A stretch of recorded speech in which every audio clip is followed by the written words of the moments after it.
Hello, and welcome to the video version of the Left of Greg podcast. I'm Brian Marin, the host and creator of the show. As always, I will be joined by human behavior expert Mr. Greg Williams, who the show is affectionately named after. On the show, we discuss different topics through the lenses of what we call human behavior pattern recognition and analysis.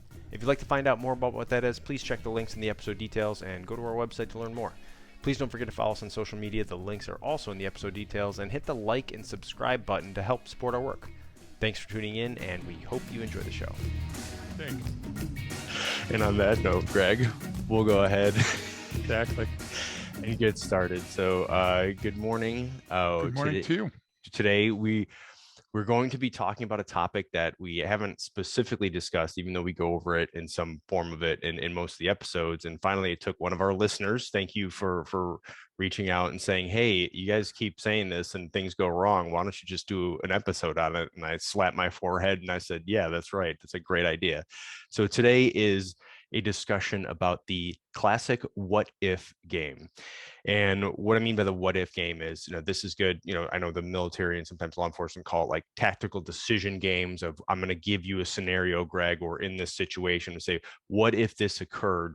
What could you do next, or how could you respond to that? What if this happens? I want to plan for it. And it's good for planning purposes for like, operational games of how do we use all the assets available. And they're very simple and easy things to do. In fact, I'll just a basic example. I do it with the insurgent all the time. Right. Hey, what if me or mommy doesn't show up to pick you up? What should you do?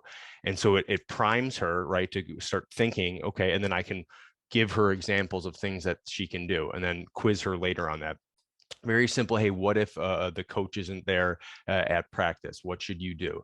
And these are just basic things that for teaching, for training, to get someone to have a solution or potential solution before the incident ever happens. Because just like we talk about, anytime I see something new, novel, something I haven't experienced before, it's hard, especially if it's a stressful situation. It's hard to critically think through that, right? If I don't have an immediate response, like muscle memory stuff is easy, but in the moment, how do I think critically? Well, if I play this what if game, it gives me options. It gives me what we call file folders or almost experiences, and I'll share them. And then you'll go, oh, you know what? I remember Greg telling me about a situation where this occurred, and what he did was this, right? Because otherwise my brain goes flipping through and goes, we got nothing. And now I have to think, I got to think of an answer right now. And I don't have one. So the more I do this what if game, the better I can think in those moments, because I'll have some idea or a concept. So that's the idea. Now we see, good uses of it, bad uses of it. People come up with all kinds of crazy, like, what if I used to do that with the military when they're talking about different base security stuff, and right when we do red cell, and then some guys will come in, well, what if this happens, and what you come up with these elaborate and insane scenarios that are so unlikely, it's ridiculous. And it almost fills you with, it becomes the boogeyman, the Sasquatch, Yep. It becomes some ridiculous threat. Well, now that hinders my ability to problem solve in those situations. Because I used to do it too. Do that, like, oh, okay, what if a van full of circus clowns comes out and they got machetes taped to their hands and they're running around on unicycles? What do you do then? I mean, just to show how absurd. Start filming. That would be right, my right, exactly. Exactly. So Sell it to YouTube. I always have some general considerations when playing this kind of what if game.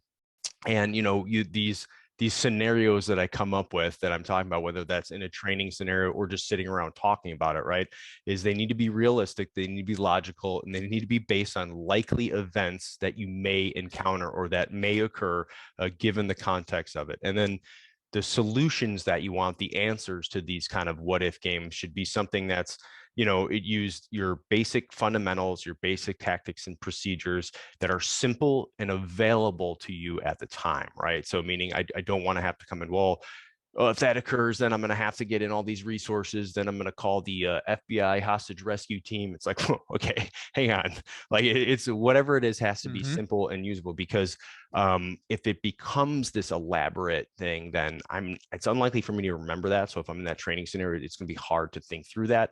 And then I'm going to try to have to recall that at a later time, where I like keeping it very kind of simple and things that you can do, and then sort of some follow-up questions. But I wanted to just start with that as an introduction, Greg, and then kind of get your thoughts on it, and then we can get in maybe some examples. And then then follow-up questions, right? Testing your Yeah. hypothesis, right? That's the big thing we'll talk about, I think, today. Is that a good way to frame the discussion? I'll let you I think it's a wonderful way. I came in loaded for bear because I thought the topic was truth or dare. And I had a whole bunch of things lined up that were going to be very tell you what, embarrassing to everyone. We'll do that on the Patreon site, folks. Okay, That's in the pay site. exactly. And we'll have a couple of drinks before we go on. No, there's nothing better than that. No, Brian, as a matter of fact, I only took umbrage with one of the things that you said. You said real and realistic, and another word that led me to believe that you were thinking that they had to be actual problems that could occur. And I would say to your brain doesn't know the difference between fantasy and reality. Right. So I would think that as long as it's not absurd, that, for example, you know how many times that I bring up a zombie apocalypse? Right. Okay. And the reason is the zombie apocalypse is a good idea of how to game this event. Right. Okay. Yeah. No. And I appreciate you hitting that, because that's clear. I just meant it can't be absurd, but I agree with you calling or refining my statement there, because your Zombie example is a perfect thing, that it's kind of absurd and ridiculous, but it's a game for planning and preparation purposes you can use to do it. So I get what you're saying. Yeah. No, you teacher and I, Shelley, we had to go down to a place. I don't want to get into a lot of detail, but it was before an event that was a very important event that was going to happen outside the continental United States in a place where bad things were happening. And we showed up, and our job was, we were flown down to first New Mexico and then further south to take a look at this and comment on what we saw. And we played the what if game with just the senior most veterans, and they failed miserably. And what I mean by that is, how far can your vehicle run if the oil pan is shot out? What's the turning radius of the armored Suburban that you're driving in the village where this first event is going to happen? And they were like, well, the answers, if you remember, the answers were so disturbing, because the answers were like, that's ridiculous. We'll see when we get there. Hey, we've, we're all experts in it. Well, then give me the answer. What is the answer? Is it 36 feet? Is it 185 feet? Yeah. And the thing is, we weren't trying to be adversarial. I'll give you a Zombie one, Brian. How long until basic unleaded fuel breaks down and no longer combusts? Okay. Well, there's a simple one. And so when I watch Hollywood try to do it, like Hollywood, well, we're going to run out of bullets. Do you have any idea how many bullets are out there? You get what I'm trying to say? Yeah. So these guys coming up with the hatchet, with the thing, that's Hollywood. They want to make it cool. It's Chinich Cook, right? So the idea to me is that we're talking about sense-making, problem solving at an executive level, at a graduate level. And I'll give you two sitting side by side that just popped into my head. You remember that gosh damn sniper movie about Wahlberg, where there's so much wrong with that film. Yeah. And I watch it every time it comes on, just to go, I hate it. And so you remember, he gets shot. So he drives out of the village, not looking suspicious at all, in his stolen pickup truck, and he knocks the power grid out in this area, so he can go to a place just before it closes and stand in the shadows and tell the woman, oh, can I get some pharmaceuticals? I know exactly what I need, and it's so implausible. And then he gives himself like a sucking chest wound drip, cuts away the tissue. Brian, do you know how unlikely that is? As a matter of fact, in 27 years of law enforcement with injured suspects, I've never seen that. As a matter of fact, I've seen them jeopardize their own capture by going to veterinarians or going to the emergency room under an assumed, I fell while running with scissors. Yeah. Why? Because humans will take the path of least resistance. So now let's play the what if game, not in that specific incident, but a parallel incident. Ahmaud Arbery. You can't get on the news now without seeing what's the kid's Rittenhour or whatever that kid Rittenhouse. Rittenhouse. Okay. Apparently that's the most thing, and Arbery is being pushed back into the shadows. So I'm listening to Arbery, and I think, what if Ahmaud Arbery was a thief? What if real quick, just for everyone listening, that's the case down Georgia. Georgia. Yeah, sorry. So Yep. well, the two guys chased down Ahmaud Arbery in their neighborhood, ended up killing him because they Yep. said he was breaking into the house, and so they're on trial right now because it was completely unlawful everything that they did. Right. But that's it, Brian. Yeah. What you did is just encapsulated my argument. But I will say, let's play the what if just briefly with Ahmaud Arbery. He is guilty. He is a thief. He was staging that house in progress for a future robbery. He had done things, but let's say all of those are true.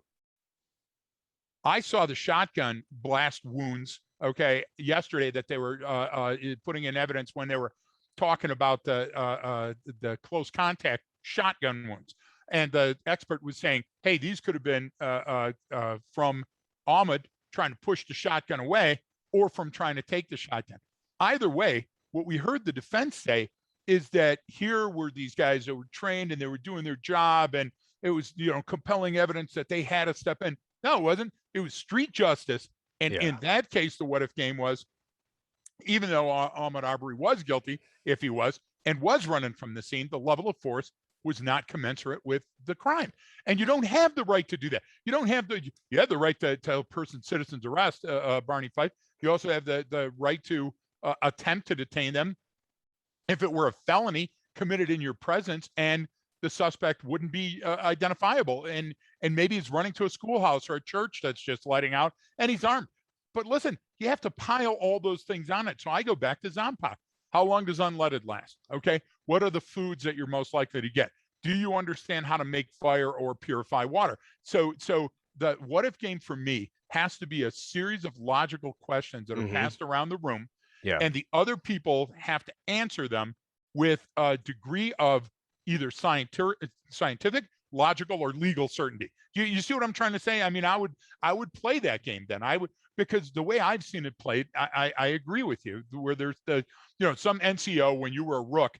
Do you get what I'm trying to say? Yeah. Come into the room and go, all right, you know what happened? All your beds are gone and the ninjas are coming in. And it was always some a ridiculous standard that the outcome was already determined by the person posing the question. And it was at least as stupid as the question itself. Yeah, and what you kind of got into would be my next point, right? So what if this was all true? So you talk about the Ahmaud Arbery case, and where these he was seen leaving a home that was under construction. There's even video of him in there looking around and then leaving, and then these two guys chased him down, ended up killing him. But like you just said, the simple what if game in that one is, okay, what if everything they're accusing him that he did was true? Let's say he was in there doing that.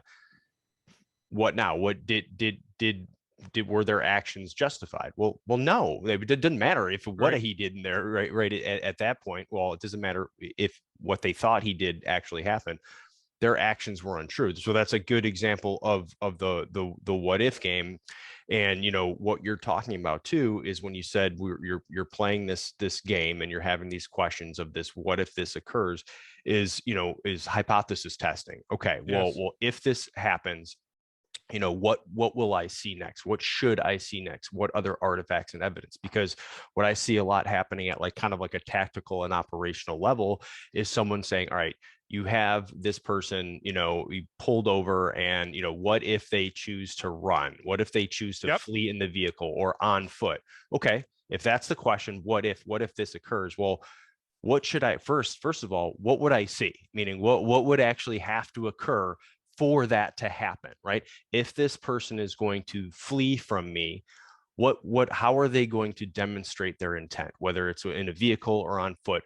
What should I see? What should I see next, right? If that's their plan, right? What indicators am I going to see? If I start there, then it gets me thinking in the moment to go, okay, I either have to prove or disprove this hypothesis that he's going to run or she's going to run, right? So I either have to see artifacts and evidence to support that they will, or artifacts and evidence to support that they won't. So meaning if pull someone over and they pull over and they put their car in park and they turn it off, are they likely going to flee in that vehicle? Well, not right now, right? Because they've already made the conscious decision to turn their vehicle off. Now, if that thing if that thing starts back up again, right? Or if I'm pulled over, they don't turn it off, and I notice their foot's still on the brake because they haven't put it in park. Well, now that's a different explanatory storyline. So what you're doing with this what if game is, here's the situation. Okay, now I have to have, my brain has to create an explanatory storyline for what I'm going to see and what I'm going to see next. Does that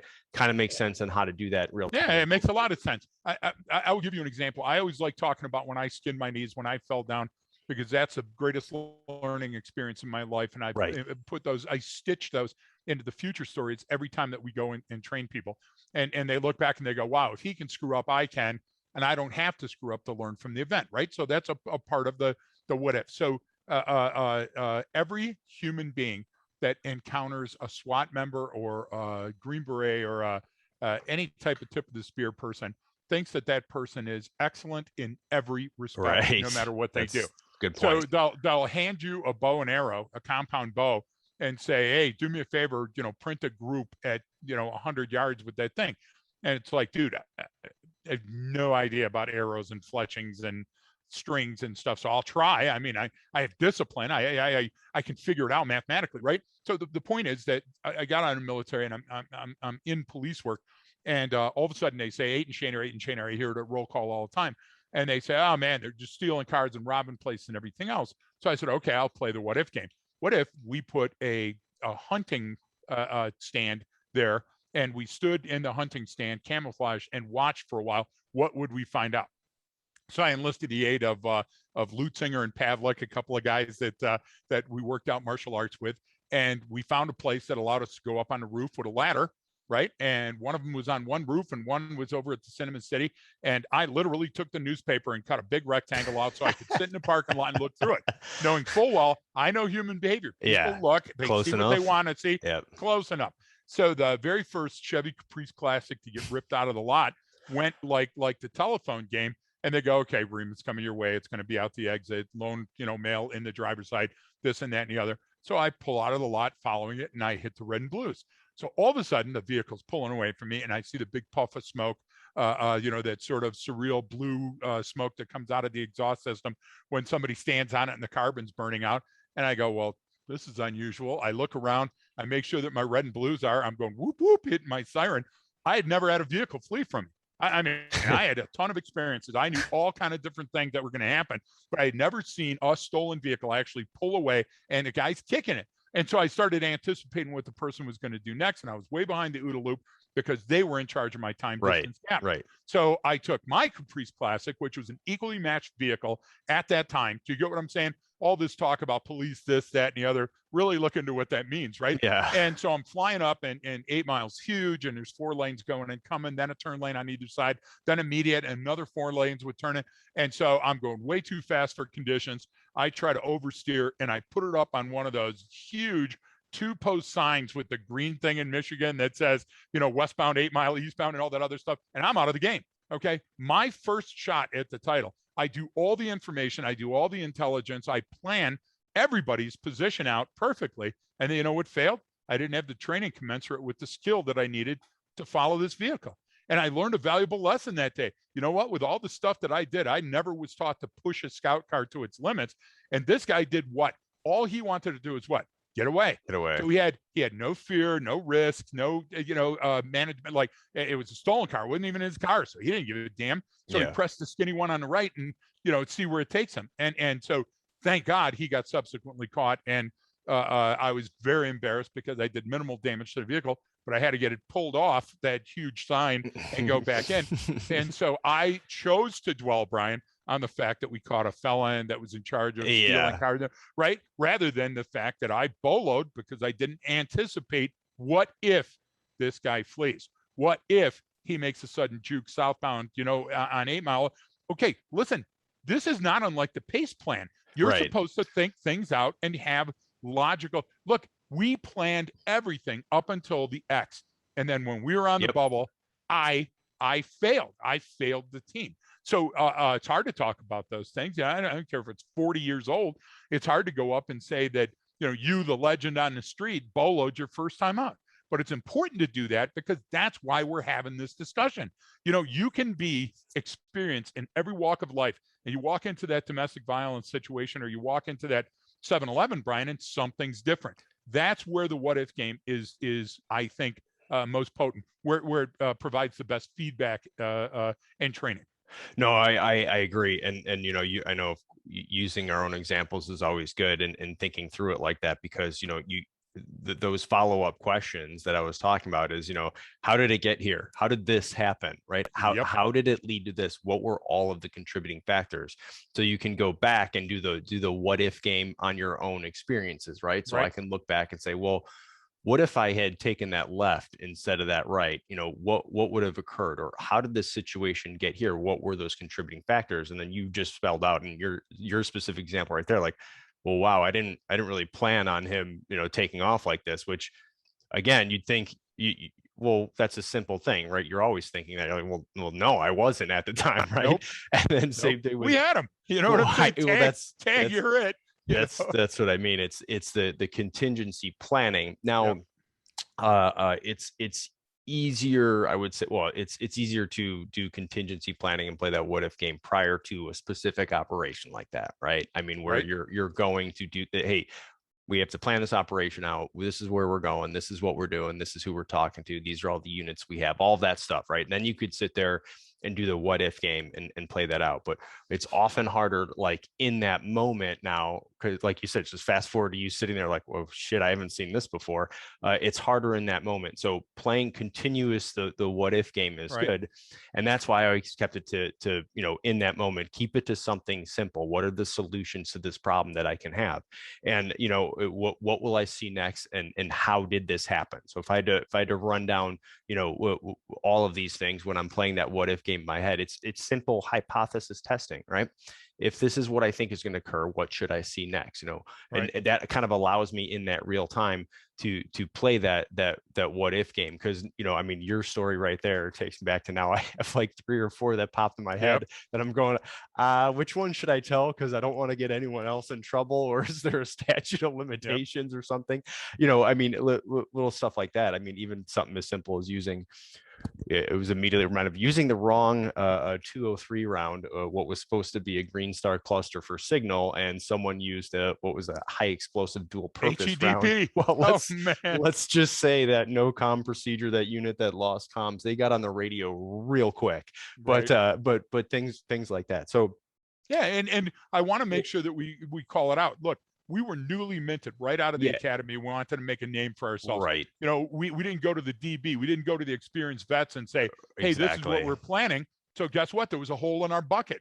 And when you go out there with a hole in your bucket, knowing that there's a number of seams where the sand or the water is leaking out of your bucket, you reap the whirlwind. So I knew full well that we didn't have a mature, experienced veteran plan, but I knew we had a good plan. And that's what happens is we overemphasize our own skills or knowledge in the moment, thinking, listen, what's the worst that could happen? And actually, what's the worst that can happen should have been the question that we were asking. We should have been red selling our own plan. Okay.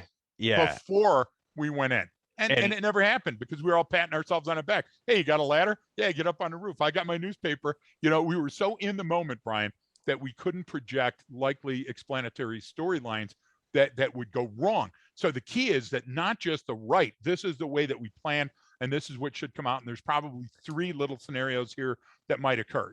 We never did that. We said, okay, in the moment, we've got this, and we'll make a couple of lockups, and we'll look like heroes. I bet every story starts that way. I bet every Darwin Award starts that way. Yeah. And that's why you gotta rein it back a little. No, and you brought up a great point that would kind of lead into the kind of next part, is that, okay, well, what about like during training, right? So I'm talking about you're talking about real time events. I never did this, I never did that. So how do I set that up as a good training scenario? Because what you just said, I think, encapsulates what I see a lot, and it was a good way to articulate it. It says we overemphasize our own skills, or we overemphasize the things that we're really good at, or our knowns, right? We stick with, well, I've got a lot of experience, but maybe that experience is only in this narrow bandwidth of area, right? And we don't, and because I've continued to see that time and time again, I continue to expect to see that time and time again. And then that translates over into our what if scenario games. Like, you see a lot of that in different, what people try to do, the scenario based training, which some is generally very well intentioned, but often the outcomes or the training objectives aren't clearly met or defined because we're not doing this, and we overemphasize our own skills and our own past experiences and what we're good at and what we have the resources to continually use, right? We don't ever do it's either so extreme, hey, you're alone and there's this chaotic event happening, it's the middle of the night, or it's, hey, we've got the whole team here and everything's planned. It's like this middle ground often isn't covered, right. But that's typically where you see all of these things occur. That's typically what your most experience is going to be. But no one wants to work on the what if communication game, right? It's always got, if we're on the range and we're training firearms, it's going to be a shoot scenario. I mean, right? That we don't sometimes do that. So how do I implement? We don't spend all day doing non-kin on a kinetic range when we've got the rain flag up and the armor has already delivered the ammo. No, but how do I build part that of our brain knows that, right? Yeah, well, part of that is, but then how do I build that into a realistic what if scenario when I'm doing that stuff? Because we've done, I live fire force on force training with simunition stuff. Certainly. I mean, I always love that the best because you get to prove what people can and can't do real quick, especially with the gun takeaways. So wear a mask if you're going to do those with sim rounds. Exactly. I've proven a few people wrong sometimes. On those. Yeah, I've proven some people wrong on those before. But the idea is, how do I build that in a proper engagement like of my brain for the what if game and create an explanatory storylines? How am I supposed to do that in a very simple manner, right? Something I can do in the parking lot, right, Greg? Right. And let's go further than the parking lot and then come back to the parking lot and why the parking lot's such a great place. Yeah. So, and the classroom and just outside the hallway in the classroom. Years ago, look it up, folks, do your research and homework. I'm not going to do it for you. There was an incident in a state that looks like a mitten where the National Guard troops got together and said, hey, we're so close to the water, why don't we do something with water insertions? And so, Brian, you understand that the 1 meter board at your local pool is different than hitting the water at an altitude. And hitting water, folks, is like hitting concrete. There is no difference. And so the further up you are, the harder you hit. This unit decided that what they were going to do is they had, I won't go into the detail, but it's a rotary wing. And the unit got together and said, we're going to pull in with the rotary wing. It's going to hover. We're going to drop in alternately, and then we're going to swim to shore, and we're going to do this. We're going to film everything. And prop blast wasn't taken into consideration.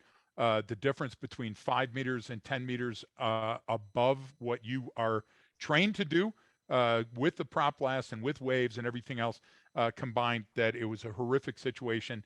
And a number of the people broke their backs. There were very bad injuries. Now, you can't unring that bell. They had the best of intentions. Right. All of them were trained, experienced veterans that passed the plan around. They didn't sneak on base and steal a helo, Brian. They had had to put in and say, this was our plan. These are the things that we're going to do. Yet it failed. Why did it fail? Because nobody walked in and said, hey, what if this happens? What if there's a force that we didn't reckon with, and the wind speed changed the prop blast, and the mere change of the blade pushed harder than we expected, and we were 5 feet higher, not 5 meters higher. You get where I'm going? Yeah. Now, listen, some people are going to look at you and go, well, that type of thinking is counterproductive. No, it's exactly the thinking. SOI East at a period of time had the thinking, they were playing the what if game with we can't tell, we don't know, we can't project forward. And I got so pissed I walked out, because it's like, yeah, you can do those. Yeah. Okay, what if somebody slipped a live round into the simunition? What if somebody wasn't wearing their mask during the training and got hit in the eye? What do we have right now to pick up a severed limb and take it with the person to the closest level 1 trauma center? Brian, those are the right questions at the right time to ask and role play in a scenario. So what I'm telling you is, you start thinking, we got to get the helo, we got to get the water, we got to get everything. We can do that on the parking lot with chalk, that sidewalk chalk. You get what I'm trying to say? And a couple of MRAP or MRE boxes. and line up. And we've done that before. Pull up the vehicles, chalk the vehicle, park the vehicle, walk through the roles. I'm standing here at the door. Now the person drives off. Or, hey, listen, this person is coming out and that thing in the bag is a gun and they're going to walk into the 7-Eleven. Those are things you can do. And I refuse to think that you can't go to your local 7-Eleven and say, hey, for 15 minutes, do me a favor, in the middle of the night when it's just you and the counter person, we're going to set up a couple of vehicles and walk through what would happen in this scenario. Why can't you do that? Those scenarios, those live action scenarios, will resonate with your personnel more than any other, what if in a computer simulation. No, and that's exactly kind of one of the things I wanted to hit on too, is with that, that's why I brought up like the parking lot example. With 3 people, you know how much you can get done.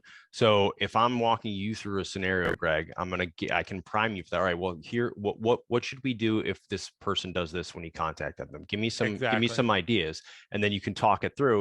And I'm saying, all right, well, I want you to go contact that person. You have your role player who's already briefed up on what to do. Now they get to play out immediately what they just came up with in their head. And now going out 10 minutes later, they now have a solution. They now have a answer for that problem. So walking it through it, and then literally that's why I always bring up to the lowest example with the insurgent, man. I do that stuff with her. Okay, we're in the shopping mall. Okay, look, you want to go look over there and you not want to walk around with mommy. Okay, well, what if this occurs? Well, how can you see mommy and still go do you? Well, what if someone comes up and does this, and walk through in that scenario? Well, I can walk over there and I can ask the person who works here for help. I can do. And you know what? Now she's got a solution. When that happens, she's not going to do anything but that, because now that's all she knows what to do. All of those different solutions that we came up with.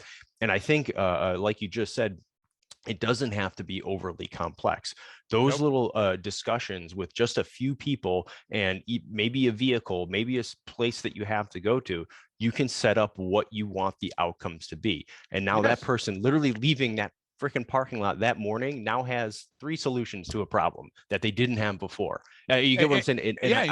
You don't have to follow through. It can be part task and still be great training. Yes. So let's use the 7-Eleven example and the 3 people that you assigned and said that, hey, we have 3 people available and a vehicle. So we drive to the 7-Eleven. We tell the clerk at 2 a.m, 3 a.m, when things are quiet and we're not going to involve the public, and we have an additional unit standing by to make sure they keep the looky-loos away in case there's something that's going wrong. And we tell the 3rd person to go inside the store and walk out the doors at us. And we stand with the less experienced officer and we say, okay, watch this. The person comes out, and then we say, okay, tack freeze, stop there for a second. If that person's going to run, what are the only options they've got available? And okay, well, they run that way. Okay, what's that way? Well, it's a residential subdivision. Okay, what's in that backyard? Fuck, I don't know. Okay, well, write down on your pad, we're going to find out what's in that backyard closest to the 7-Eleven, so we don't jump into it at night and find out it's a pool with a cover and we drown or whatever. Now, what other way? Well, that way. Okay, what's that way? Well, it's a major street. Okay, what would they likely have to do? Well, cross that major street. It's not bad now, but what would that be like at noon? Who are we jeopardizing? Where would they have to park a vehicle running right now? What's another option? Well, they run back in the store. Okay, that blows. Now we got to go get them. So what are the considerations? And what's the final option? Well, they run at me. Okay, well, if they run at me, what am I going to do? Am I going to club them? Am I going to tackle them? Am I going to spray them?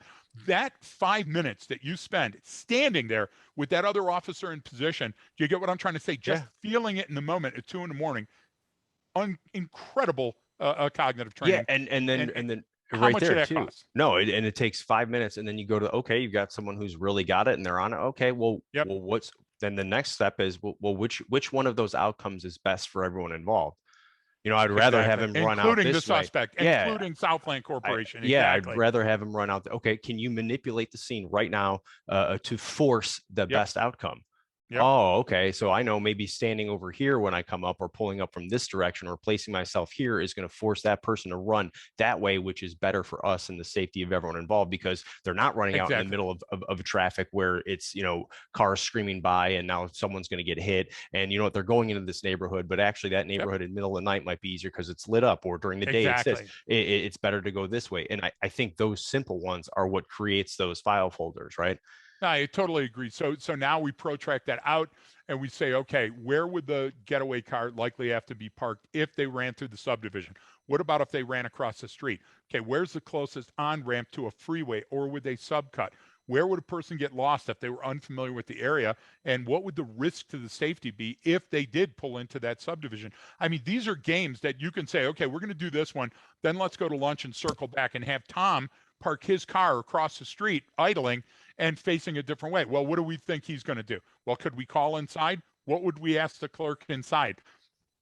Brian, we could sit here and build on this one scenario about the 7-Eleven and make it amazing.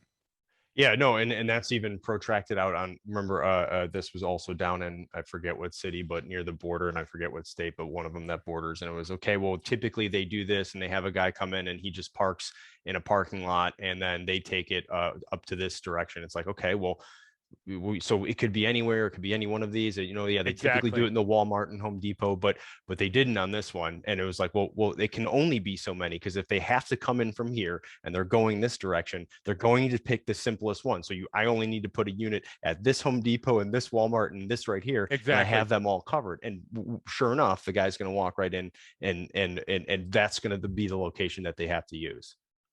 So Brian, that's a perfect example, and I can tell you to beware, because not everybody likes what if. And I'll give you a perfect example. Old guys that have been around don't like what if, because they've seen it all, done it all. You know what I'm saying? This is ridiculous. Why am I standing here? So I hear a call. It's on midnights, and it's a place like a Kroger or an Albertsons or something like that, and alarm's been triggered. So everybody drives around and leave, but the alarm's still being triggered, so they drive around and leave. So at about the third time the alarm's being triggered, I drive over and I talk to the old guys, and I go, hey, old guys, there's not just the four sides to the building, there's a roof too. Have we checked the roof? Well, no. So we call the fire station that's closest and wake those bastards up. You know how firemen are, you know, oh, man, do we got to do work today? You know, I'm an oxygen thief and a fraud. So Wow. I'm sorry, firemen that are out there, but you know how cops love them. And just kidding, firemen friends. And they know I'm not. So they bring over the ladder truck, and we get up on a ladder truck, and surely somebody had kicked out the air conditioning vent pan down in through the drop ceiling and hit the floor. So there's actual signs now on the floor inside the building that somebody's injured. But that didn't dissuade them from the burglary, and generally how those burglaries go, rather than leave through the roof, they just go out through the alarm door, which locks after they go out, you know, the fire door, the bust out a window, whatever else, and they're gone. So now everybody's like, wow, we really have a burglary. So now units are showing up, right? Because they want to capture the felon. So they go through the entire building, and I'm out in the parking lot catching up on my log, because I've done my, you know, I hate firemen joke. And so they all come out and they go, hey, we can't find this guy. And it's like, well, is there any sign that he got out? No. Is he injured? Yeah, he's injured. Well, how badly is he injured? Well, he's injured enough that he ain't going to be running from us when we catch him, right? Okay, so we walk inside, and I go to the exact point that he fell through the roof, Brian, and I look around, and there's shelves everywhere. And I go, okay, well, where isn't he? And they go, well, he's not there. And they point to the bottom row of shelves, which is about this high. You know what I'm trying to say? And I looked at the first guy, and I go, well, what if he is? What if that's as far that he could crawl, and he's right there waiting for us? And sure enough, they lean down with their SL20X and they shine. And the guy, like a feral beast, had wedged himself all the way back and was panting and was just waiting for him to leave. And we all laughed. And I said, wait a minute, before we go, what if? Why don't you do that? Why don't you say, listen, there's no way this guy could have got out of the house, but we can't find him. And Brian, we found people between the mattress and the box spring hiding on a made bed. We found people under the bathroom sink. You know, the vanity sink? Think of how big a vanity sink is. This is stuff right out of that, what's that Las Vegas movie with Clooney, you know, where he gets the contortionist. But the person was in there. Do you get what I'm trying to say? And holding on to the J-trap for dear life. So when you're convinced that you've done everything procedurally correct up to that point, and there's no logical answer, stop for a minute and go, what if he's still in the ceiling? What if he's under the bed? And Brian, I tell you, it's refreshing. It's like a palate cleanser, right? Because then you can step back. Because if not, what is your ego telling you constantly? Hey, I'm the best cop here. I've got this. I did it. I'm the best soldier or Marine on the scene. I know what's going on. And the idea is that our ego won't allow our ass to back up. You get what I'm trying to say? And say, hey, maybe it's us. Maybe we did make a mistake. And I could go on with those incidents, but what I'm trying to explain to you is that sometimes it's problematic because people become more hard-headed the longer the scenario exists. So those practical scenarios in the parking lot of a Walmart are sometimes the best. Had I done something simple and said, what if this guy flees? What's the likely turn he's going to make? And do we have a unit you know what I'm saying, there to put on the lights at the right moment to make the person say, hey, I'm overwhelmed, I'm going to give up. And when do we call a pursuit? And when do we not throw the stop stick? Those are all considerations, Brian, that you can do around a table in a classroom and act out in the parking lot without spending a bunch of money and taking a bunch of time. No, and that's a good thing to build in. I mean, even when we do a little like practical application exercise, I mean, you just think about, you know, how many times we've done a walk around a mall or something with a group of people, and, you know, we think something about this person is going on, and we say, okay, well, if we're going to contact them, what if this? What if they're going to do this? What if they have that? Do I see anything that would? Well, I can eliminate a few of these options because, you know, those are unlikely. But you know what? These over here that you're talking about still are likely. Okay, well then let's plan for that. Hey, you know, I mean, I just remember walking up that last mall we were at, and you know, you were with those group of students, so I immediately, all right, you're going to contact this guy. If this guy is who we think he is, he's likely armed, and he's a big dude, and he looks like he's been around the block. So I immediately, and you know me, I took all precautions by walking right up on him like an idiot. But that was the whole thing. Is then I said, grab the other, said, hey, come on over here. We're going to cover as he moves up, and so we're in a position where the guy can't see us, but we can immediately intervene if necessary. But it's those little things. Is what if all of these are true? And go ahead. Sorry. In that exact situation that you're talking about, there was a high level of potential risk and danger.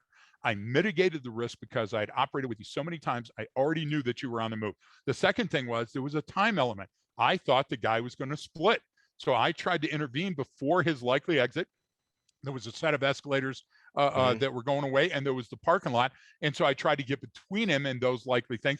I knew that I was raising the element of risk, but I also knew with the number of people we had, he wasn't going to flee. Now, if he came out with a weapon, I had two outs, the parking lot or the escalator. So those things, and you know, I make it look like the random dumb panda that's just rolling around in my environment. But that was a what if. As I was walking up on the guy, hey, what if he is armed? What if this does go sideways? And Brian, those things you don't have to stop everything, go, okay, timeout, pop yellow smoke, withdraw, and then talk about it. Sometimes it can be in the moment. What if this guy puts the parental in drive and drives away? What if he does have a gun under the seat? Hey, what if this guy is stronger and faster than me and is going to beat my ass? Those are things that you should consider at every aspect leading up to the actual moment of contact to make sure that you have the advantage. And I'm not saying excluding other things. I'm saying be aware in the moment. No, and this is good even with some of the private companies we've worked with, right? When they're doing operational stuff and they're rolling out something new, or they're trying to get a new training program, and it's like, you have to play this game at the tactical, operational, and strategic level, and you can exactly. And that sitting around that table is ideal if you have someone from each one of those levels, right? So if it, you know, you've got the guy out on patrol, you've got the supervisor, then you've got like the chief or someone in charge of policy and procedure, even the attorney, whoever, you know what I mean? And you sit around there and bat those back and forth. Those are the really constructive ones we see. And I sometimes, you know, people don't do that part enough, because that allows you to go, well, we're going to play this what if game. And if you make this decision, this is what I'm going to be doing at this level. And then that top level can go, oh shit, this is how that's going to impact us strategically. So having those three different perspectives when playing this game really allows you to do all those spirals. And you at me down here at this tactical level goes, damn, I had no idea me choosing to, you know, chase this person in the middle of the day during traffic had all those second, third order effects. Exactly. And it allows that person at that strategic level go, wow, I didn't know you had to make a split second decision like that impacted us so much up here. Maybe we should change our policies so that you don't get caught making a bad decision. I mean, you and now the prosecutor comes in and goes, hey, we've got to let the jury know that this happened in nanoseconds, not over a period of a minute. So the jury actually feels. But that's what the thing you felt. Is that prosecutor now goes, oh, I see why you made that decision. Now I can paint that picture to a jury, right? I can do my job there. And I think having those kind of three different levels or different perspectives is what adds that. I mean, it adds so much more fidelity to these what if games, because they become cognitively real, because everyone's bought in at where their role would typically be. Does that kind of make sense? It makes absolute sense. And let's go right back to Ahmaud Arbery. So we know the makeup of the jury. So during voir dire, okay, do you think that judge and the prosecutor and the defense attorney ever considered, hey, what if we only have one black guy Yeah. on the jury? Okay, they didn't, Brian. And so when it came up, guess what happened? Okay, the news media caught on it. Everybody caught on it. Now it's, hey, it's sticking a mic in your face. Well, what do you think, Judge? Brian, those are the type of things that we would have tabletop. Do you get what I'm trying to say? Hey, listen, this is what we want to happen. We want to have a fair and impartial jury made up of the peers, right, of the people that are represented. But listen, this one is a hot button. So do we want, if you predict that Kennedy, when he was killed, the basement, the shooting, okay, Ruby, all right. Yeah. Who would have not thought that, hey, wait a minute, this might end up in the suspect being killed? So nowadays, what do they do when they do the perp walk? Everybody's wearing a helmet and a bullet resistant vest. Yeah. Brian, it wasn't so. Why? Because we allowed the bucket, which had a hole and a seam and a gap, to carry the sand away. And we didn't do anything about sticking our finger in that little hole. And that's what the what if is beautiful at. And guess what, Brian? It doesn't have to cost any money. It doesn't have to cost a lot of time, and you'll have fun doing it. It's not like this drudgery filled task, of pushing the car up the hill and dragging the dummy. It's thinking, it's cognitive skills put to the test. No, and that's a great another what if question is, okay, well, what if someone happens to, be recording you at this exact moment, starting from right now to then? What is that going to look like? You know what I mean? And because you're seeing a lot of that too with the Arbery case and then the Rittenhouse case too, about some of the stuff that the judge has done. Not that it was improper if you understood legal procedure, but what did it look like to people who have no idea? And that's the question. And that's the issue with a lot of these, is that you're it's going to get broadcasted out to a whole bunch of people who have no clue what they're talking about, but all get to have an opinion and have a say in it. So I think that's another good logical what if question. But I think we kind of hit on a lot, and I go back to I do want to touch one more thing when you kind of help clarify my own statement, I guess, and I appreciate that. But when you said like the zombie apocalypse scenario, it is a good one to use. Okay, what if there is a big zombie apocalypse? So I didn't mean that that's so ridiculous that zombies aren't real, you shouldn't use that as a training scenario, but it's used to test our measures for something else. So having those big elaborate ones are good, or something crazy, because it does show our strengths and weaknesses and maybe helps us kind of figure out a better plan or course of action. So can I bash on Maslow real quick? Please do. You all. Maslow had 40 years before running when he died of a fatal heart attack, and Abraham Maslow is a genius. Don't ever get a different opinion. But the problem with Maslow is Maslow never did the what if. Maslow never did the chicken and the egg. Maslow never did the 13th person. So when they came up with this hierarchy, which is a pyramid, it's actually inverted. Because it should start with the smallest and go to the biggest. And the other part is it didn't account for humans interacting with humans. Okay, so you say, well, these things are the most essential. Yeah, if the tribe wants you as the baby to survive, this one might be more essential than that one. If you're going to work with a tribe to gather food or fresh water for survival, you better like the people that you're with, or you're not going to work together. And you better have already figured out how to battle the egos. So what I'm saying about Maslowians is that they make it too simple, just like Gladwellian thinking sometimes. By backing up and saying, what if these things are true? Or what if this doesn't hold water? What if this person is lying? Then what you have is you have the ability to fall back on a logical metric and say, I've considered it from the suspect point of view, from the officer's point of view, from the law. You get what I'm trying to say? And from physics, from space-time, which can come in and whip your ass, because even though you didn't think it could happen, certain things have occurred that defy logic but are still true. No, it's like the null hypothesis almost, right? What if everything I believe to be true about this situation is actually wrong, because it's predicated on some initial belief that I had that was actually the opposite is true. And having that perspective then can go, oh damn, you know what, I did I can poke some holes in my own theory, which What? you'd Can I rather give be you the one? one to you'd rather be the one to do that than someone else later on, right? You want to poke holes in your own theory first before someone else gets a chance to, right? This is compelling because it didn't dawn on me till just now, but I just finished a chapter that I sent to you, and one of the points that I made in the chapter was the Germans in Kunduz, and I believe it was 2006 or 2009. You know, my numbers getting jumped around. So Taliban steals 2 fuel tankers. They try to escape. They're coming into Afghanistan from Tajikistan with the UN. The Taliban's behead the drivers, make a big deal out of it. Middle of the night, flee and get stuck in a wadi. Now there's mud in the wadi that there's never been mud in. Now they're going, what the hell do we do? So the Taliban guys bug out. Hundreds of people in the village go, hey, there's these vehicles idling down there and they've got fuel.